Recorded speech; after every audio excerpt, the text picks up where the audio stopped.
আবার জীবনে কখনো রাসূলের রওজার পাশে আসতে পারবো কিনা? যেই নবী গুনাহগার উম্মতের জন্য এখনো মদিনার মাটির বালিশে শুয়ে উম্মতি উম্মতি বলে কান্দেন, সেই নবীর জন্য আমাদের ভালোবাসা আছে না নাই? আমার ভাইয়েরা, বন্ধুরা, আল্লাহর নবী সাল্লাল্লাহু আলাইহি ওয়াসাল্লাম এই কিয়ামতের বিভৎসতা থেকে, এই কিয়ামতের দিন যেই বিচার ফয়সালা হবে সেখান থেকে বাঁচার জন্য তিনি সারাটি জীবন মানুষের দ্বারে দ্বারে মানুষের হেদায়েতের জন্য ঘুরেছেন, ঠিক কিনা? আল্লাহ নবী সাল্লাল্লাহু আলাইহি সাল্লাম বলেন, তোমাদের আর আমার দৃষ্টান্ত হলো এমন একজন ব্যক্তি যে আগুনের কুণ্ডলী জ্বালালো, সেই আগুনের ভিতরে কীট পতঙ্গ উড়ে উড়ে উড়ে যেতে চায়, পুড়ে পুড়ে মরতে চায়। ওই লোকটা হাত দিয়ে বারবার ঠেকানোর চেষ্টা করে, কিন্তু কীট পতঙ্গকে কি হাত দিয়ে আগুন থেকে বাঁচানো যায়? আল্লাহ রাসূল বলেন, আমি তোমাদের কোমর ধরে ধরে জাহান্নামের আগুন থেকে বাঁচানোর চেষ্টা করি, অথচ তোমরা সেই জাহান্নামের আগুনেই পুড়তে চাও। আল্লাহ রাব্বুল আলামিন বলে, বান্দারে, যেই জমিনে বসবাসের সুযোগ করে দিলাম, এই জমিনটা এমন থাকবে না।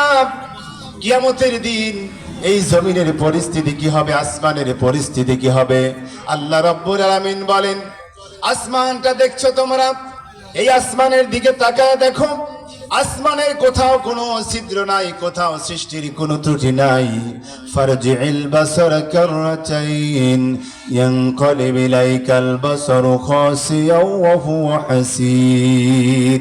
তোমার দৃষ্টি দিয়ে বারবার তাকাও, তোমার দৃষ্টি তোমার কাছে ফিরে আসবে। আল্লাহ রাব্বুল আলামিন বলেন, এই নিখুঁত আসমানটা তোমরা দেখো, অথচ এই আসমানের অবস্থা যেমন আছে এমন থাকবে না।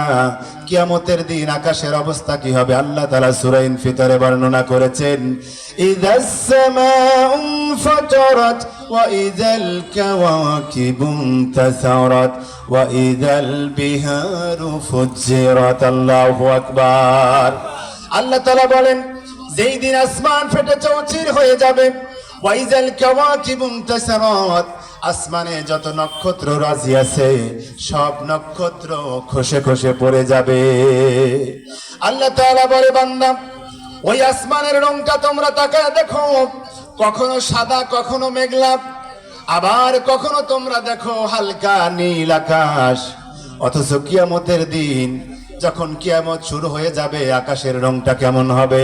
আল্লাহ রাব্বুল আলামিন বলেন, فَإِذَا انشَقَّتِ السَّمَاءُ فَكَانَتْ وَرْدَةً كَالدِّهَانِ فَبِأَيِّ آلَاءِ رَبِّكُمَا تُكَذِّبَانِ।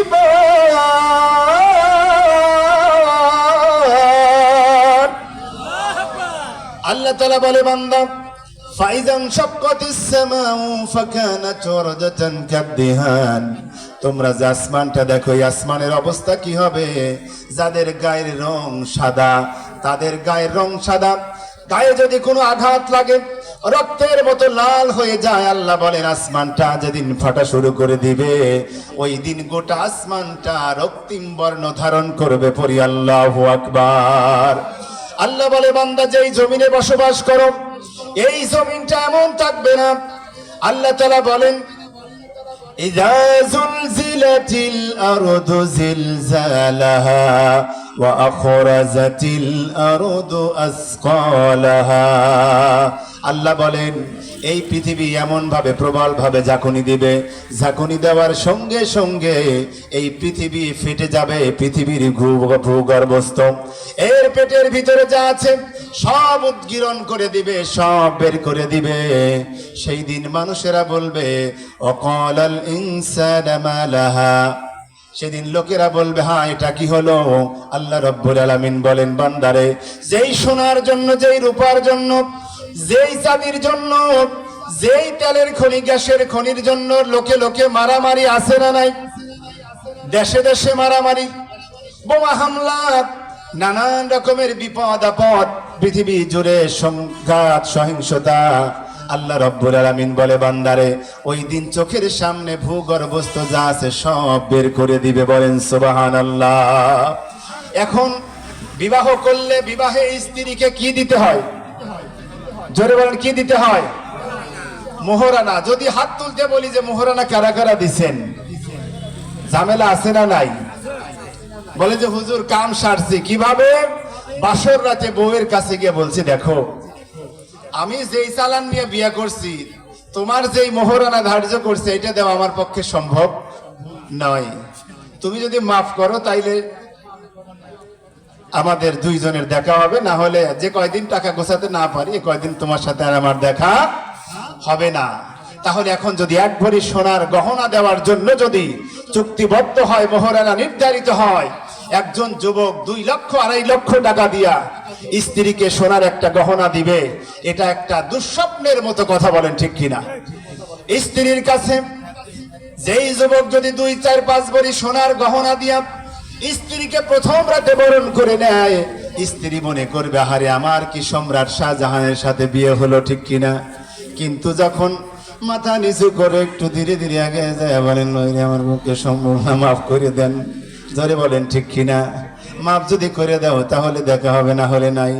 স্ত্রী বলবে হারে যেই মোহরানা নির্ধারণ করেছে ওই বেটা যদি মোহরানা দিতে নাও পারে তার সাথে তো আর সংসার ভাঙা যাবে না, ঠিক কিনা? এই যে আজকে বাসর রাত মিস করা যাবে না।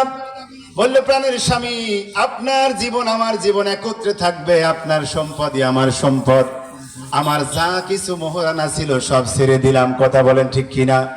এভাবে দেখা যায় মোহরানা ছেড়ে দিয়ে বিয়ে করে। মসজিদে মোহরানার আলোচনা করতেছিলাম, হঠাৎ করে এক মুরব্বী দাঁড়া গেল, হুজুর একটা প্রশ্ন। বললাম কি প্রশ্ন?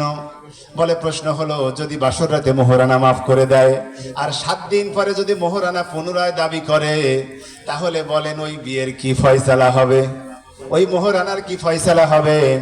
আমি বললাম দেখেন, বাসর রাতে যখন আপনার ছেলে মাফ চাইছে বা ভাই মাফ চাইছে, প্রথমে লজ্জার খাতিরে প্রথমে অপরিচিত একজন মানুষের সাথে সংসার শুরু, মনে মনে চিন্তা করছে যাই হোক মাফ করে দিলাম। পরে যখন একটু মিল হয়ে গেছে 7 দিনের মধ্যে, স্বামীকে যখন চেনা জানা হয়ে গেছে, তখন বুঝছে তোমারে ছেড়ে দিয়ে লাভ নাই, তুমি বড় কিট্টুস, তুমি বড় কিপটে, তোমার কাছ থেকে মোহরানা আদায় করাই আমার জন্য উচিত। এই জন্য সে 6 দিন পরে 7 দিন পরে আবার দাবি করেছে। তার মানে মুখে মুখে না বললেও বাস্তবে সে ছেড়ে দেয় নাই, কথা বলেন ঠিক কিনা? অথচ সেই শোনার জন্য আজকে আমাদের মাথা নিচু হয়ে যায়। মেয়েকে বিবাহ দিলে একটা গহনা দিতে পারি না, বলে আমার পক্ষে কিছুই দেওয়া সম্ভব নয়। অথচ যদি সোনা চাঁদি এগুলো যদি আমাদের কাছে সহজলভ্য হতো আমরা দিতে পারতাম, ঠিক কিনা? অথচ এই সোনার খনি হীরার খনি মাটির নিচে আছে। আল্লাহ তাআলা বলেন যখন এই পৃথিবী ফাটল হবে, ভেঙে চুরমার হতে শুরু করবে, সে সময় আখরাজাতিল আরদু আসকালাহা, ভূগর্ভস্থ সমস্ত কিছু উদ্গীরণ করে দিবে, চোখের সামনে সোনার পাহাড় উঠবে, বলেন আল্লাহু আকবার।